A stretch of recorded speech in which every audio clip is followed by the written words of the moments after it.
Okay, everybody, I want to do an update on the 72 Cutlass.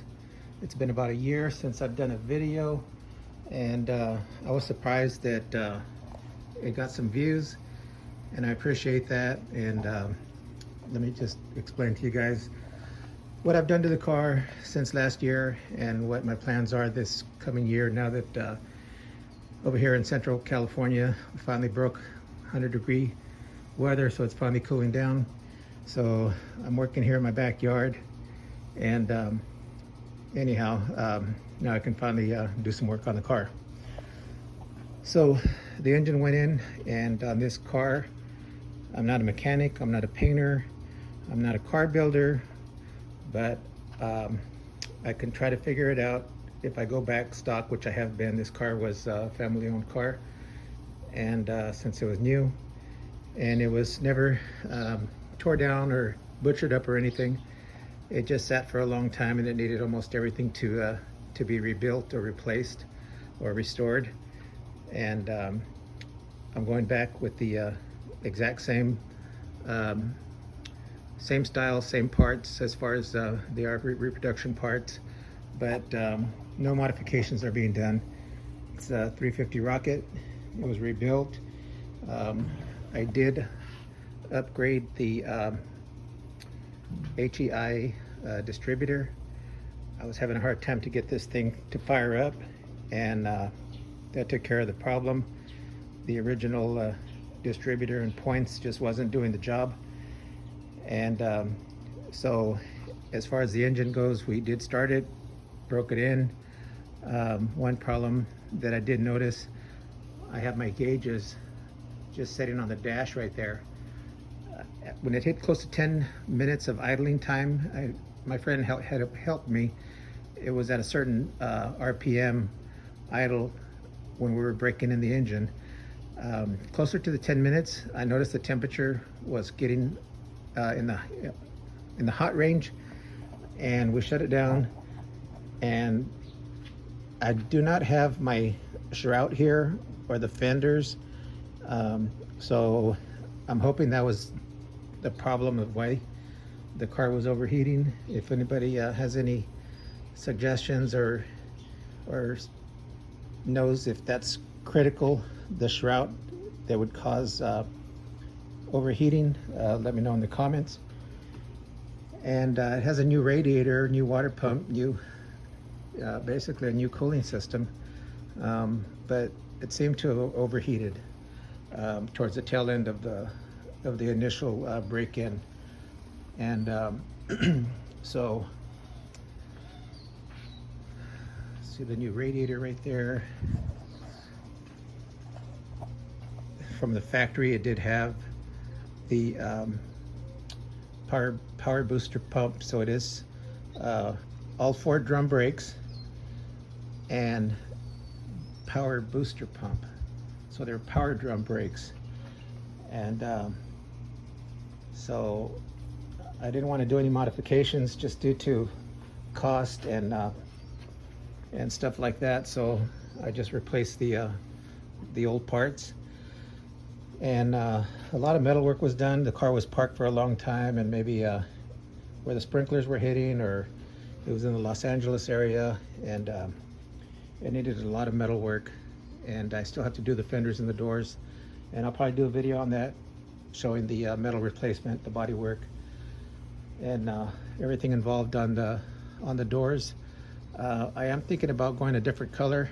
I was kind of trying to go with somewhat an original tone color, but I think if I block this out and I can get it, really nice. It's already straight. I can just get it really super straight and paint a gloss black base coat, clear coat, and it'll look really sharp, because it does have chrome on the bottom. I mean, stainless on the bottom. There's stainless that goes along the wheel wells. There's stainless that goes along this drip rail, and so with the black, with the fresh polished stainless and some nice brand new chrome rims or something, chrome bumpers, fresh bumpers, it'll look really nice. And the trunk is going to go splatter paint, and you can see the original splatter paint, and it has like an aqua splatter. So I'm going to go back with that aqua splatter, and it's a little rough, but I think I can scuff it down and then get a real nice original splatter paint finish and new weather stripping and all that stuff. So there's a long ways to go on this car, but it has come a long ways, and I'll go underneath the car so you guys can see what's happening underneath the car. Inside is just pretty much bare gutted out, but all the metal that was bad has been replaced. The dash has to be replaced. That's going to be a big project there. You can see it still has like the original keys, original radio,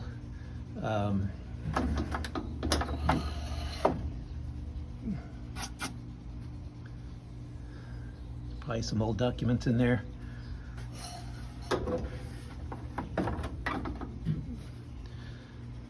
And I have all the interior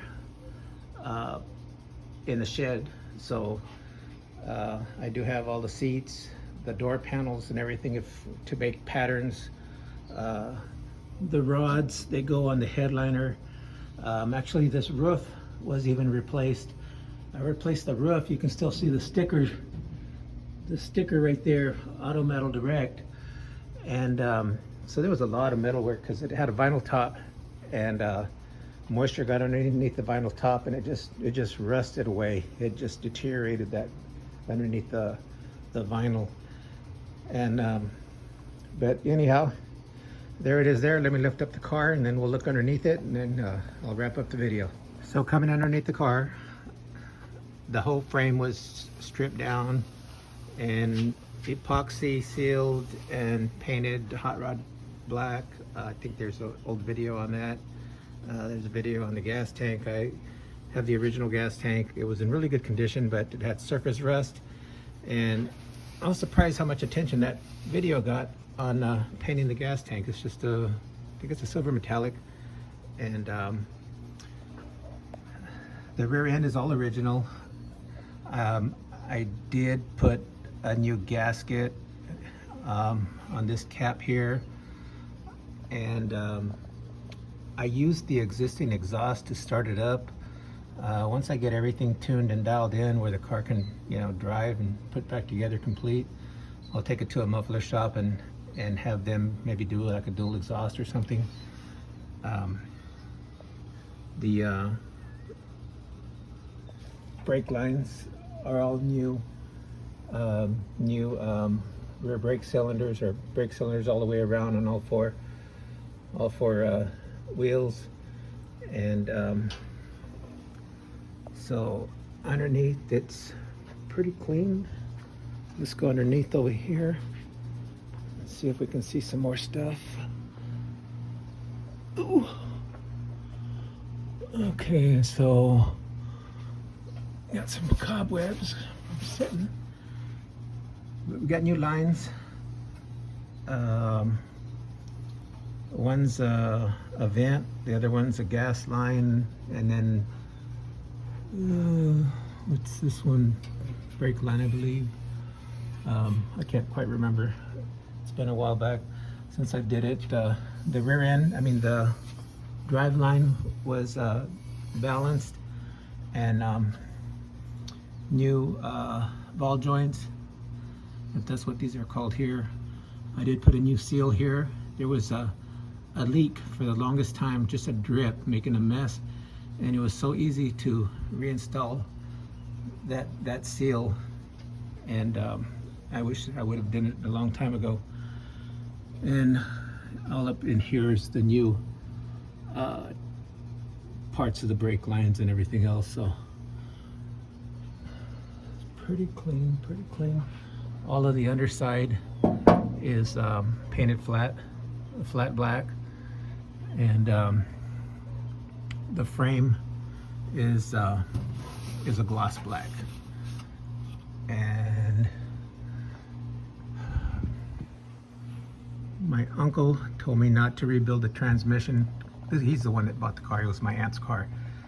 And he said the transmission's perfectly fine, so I didn't rebuild it, and we're gonna go on that and see if it works. I did replace the little seal here, and I think I'm gonna replace that speedometer seal, and I can't remember if I already replaced that seal there for the shifter. And I put a new gasket. I can still see there's some seepage coming through.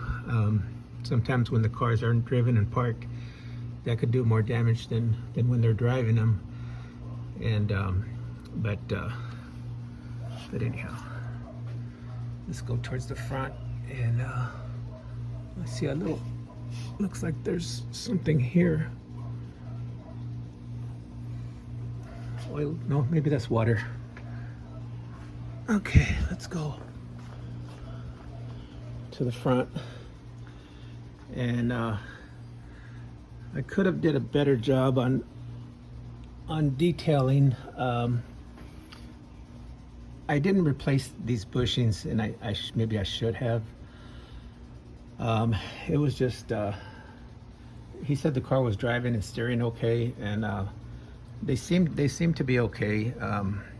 You know, if it becomes an issue, I'll just deal with that when the car's put back together. And so there's the cylinders there, the brake lines, and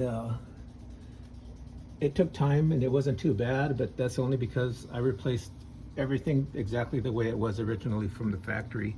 So I had a pattern to go by. I had something to copy, and it just made it easy. Not easy, but I was able to manage to put everything back together. And so far it's got a long ways to go, like I said, but it's we'll see where it goes on the next video, and I'll be more detailed on specifics on certain things that I do here in the upcoming months. Thanks.